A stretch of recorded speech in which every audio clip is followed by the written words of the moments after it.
Welcome back. Now, the New Patriotic Party NPP is predicting a slip back into the energy crisis if the NDC's mandate is renewed in the upcoming elections. At a news conference in Accra, the party's policy advisor, Boakye Ejako, insisted government's measures to solve the crisis are not sustainable. The country's energy crisis deepened about 3 years ago, with calls on government to institute measures to forestall it. As part of remedial measures, Ghana is importing some 600,000 barrels of crude oil monthly at a cost of about $30 million to fire thermal plants. Government is also purchasing power from Ivory Coast, which it describes as strategic. But NPP's policy advisor Boakye Ejako argues measures by government to solve the energy crisis are not sustainable. According to the party, importation of power from Côte d'Ivoire will not be possible from the next few months because that country will be experiencing the dry season by then and will not be able to supply Ghana with power. The NPP claimed gas supply from the Jubilee oil fields will stop as the FPSO is expected to shut down for repairs work for a period between 3 and 6 months, from which the Asogli and Ameri power plants will not be able to generate power. Ghana will experience up to 700 megawatts of power shortage early next year, which may be dragged lower as Akosombo is being overdrafted in spite of the low water levels. The direct consequence of this is load shedding.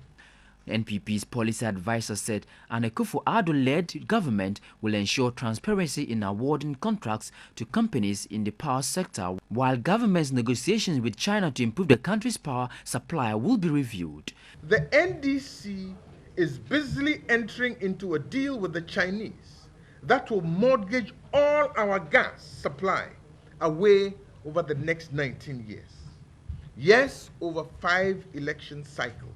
If we allow it to happen, will be the longest suicide note ever signed by any government elected to protect and promote the national interest of any sovereign state. The party promised reliable and stable power supply if voted into power. Nana Akufo-Addo will fully utilize the goodwill we expect to have with the Buhari government to negotiate with the federal government of Nigeria and WAPCO for resumption of gas supply.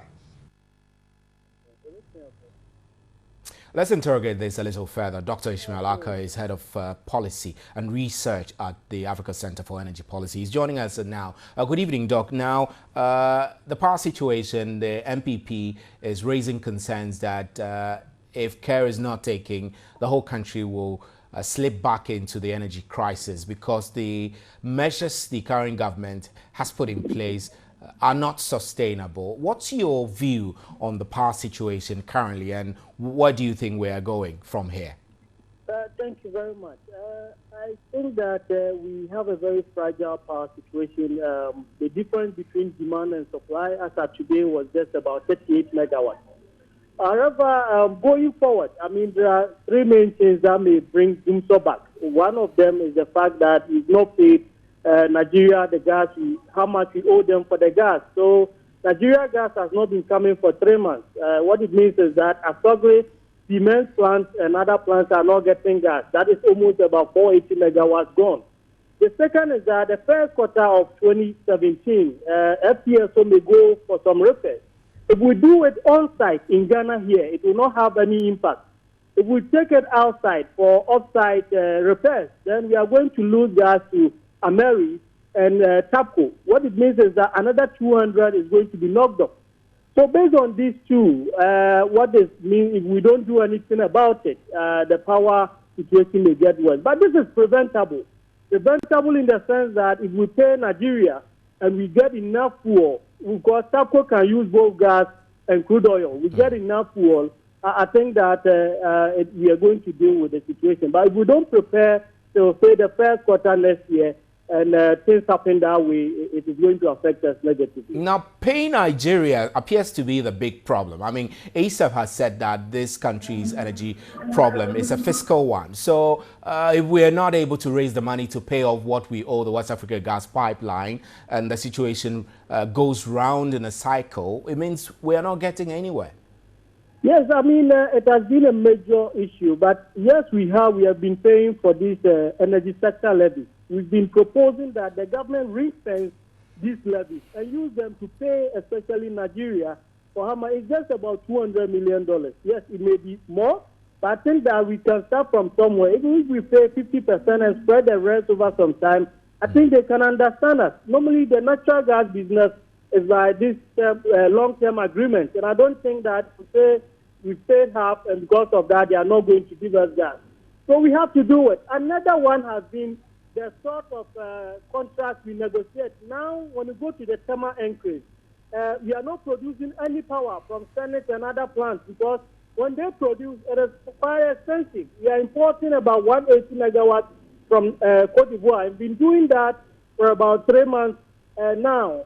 So I think that we should be looking at some of these things. Yes, in the medium term, short term, medium term, yes, Nigeria get crude oil for our plants. But in the long term, we should be looking at the nature of contracts we sign and also be looking at, say, other affordable means of producing power. I think these are the areas we should be looking at and cutting down inefficiency in the distribution sector too.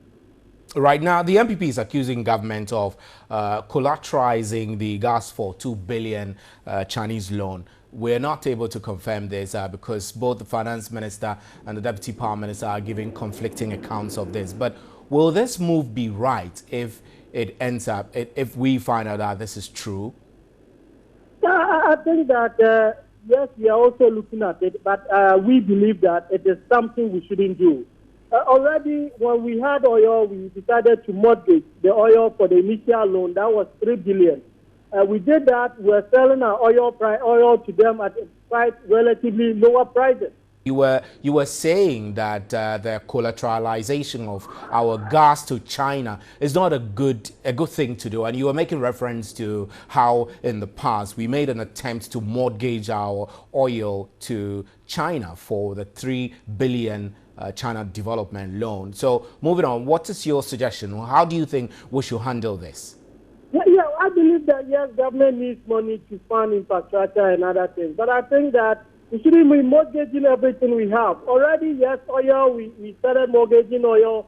We have cocoa loans. We are mortgaging everything. So tomorrow, if we mortgage gas now, who are we going to mortgage again? Or what are we going to mortgage? So I think that with gas, because we're looking at industrialization, and the government has identified reliable power supply as a major way of achieving Ghana's industrialization, I think we shouldn't touch our gas. Let us develop it and even look at other alternative sources of bringing in more gas. When you say other alternative sources, in the absence of not mortgaging the gas for a loan and in the absence of not having the money to pay, it's like we're left in the deep blue ocean. I mean, government owes. When you look at the power sector, the total debt is about 19 billion or so. Government has rightly introduced energy sector levies. I mean, people are not enjoying paying this, but we are paying. So I think that some of these things should be ring-fenced to do the needful, to do what the reasons why these levies were introduced. And I think that we shouldn't be that desperate. Now we started with oil, we are going with gas. China may even recognize that, yes, we are so desperate. The terms may not be in our interest. And tomorrow, now we may get the money to do 1 or 2 projects. Tomorrow, another government may come and they are going to bill us. They are going to tax their citizens to pay for the interest now. Remember that any loan we take now is a future tax. And that is what we are looking at. That if possible, we should be looking at mobilizing enough resources within the economy to do our development. Yeah, taxes are there. Let us spend them efficiently instead of always looking at loans. And when you're going for loans, going to mortgage some of our natural resources. Right, Dr. Ishmael Aka, we're grateful for your time.